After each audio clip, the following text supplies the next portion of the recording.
This is Dave Sundstrom. Welcome to another video celebrating entertainment from decades gone by. You know, the good stuff.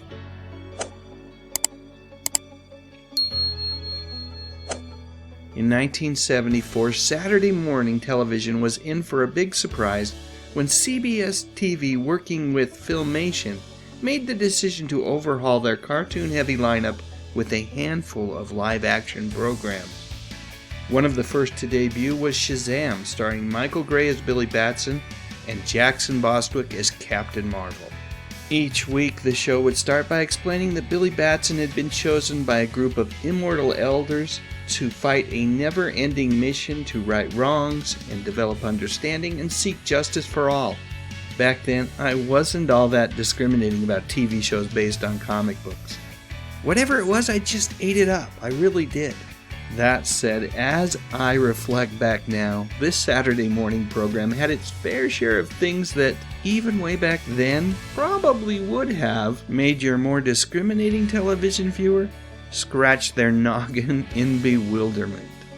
So, without any further delay, here are 5 things that, as I think back, were horribly wrong with Shazam. First and foremost, I've got to go with Mentor. Now, I know that the character played by Les Tremayne was loosely influenced by the Shazam comic book character, Uncle Dudley. But today, the idea of a young man traveling around in an RV with an older feller, well, it's a bit cringy if you ask me.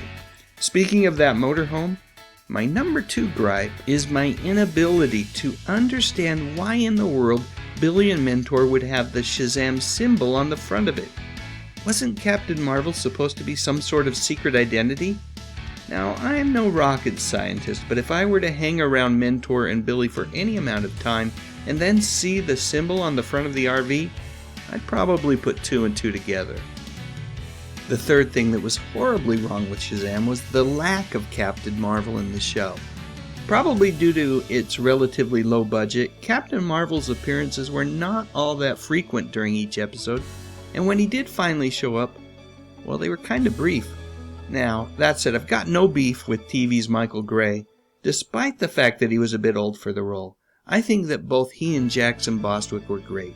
Sadly, Jackson was replaced after the first season, which brings me to item number 4 on this list.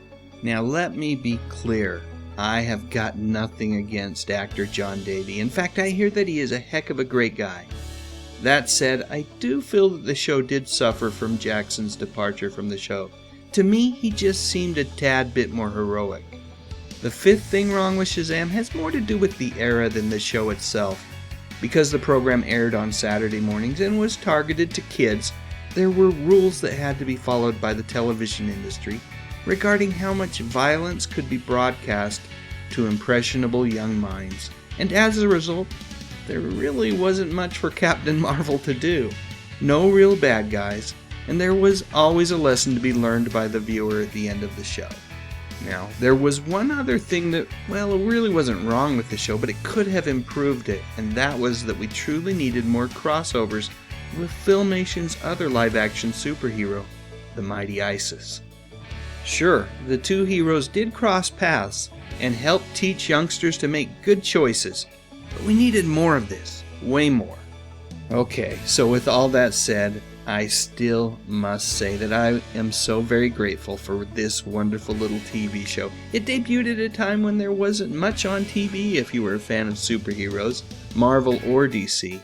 I know that it's hard to imagine, but unlike the current glut of superpowered crime fighters that we can now watch on both TV and in the theaters, there was a bit of a drought back then. Oh, and have I mentioned that you can enjoy Shazam on the Tubi streaming service?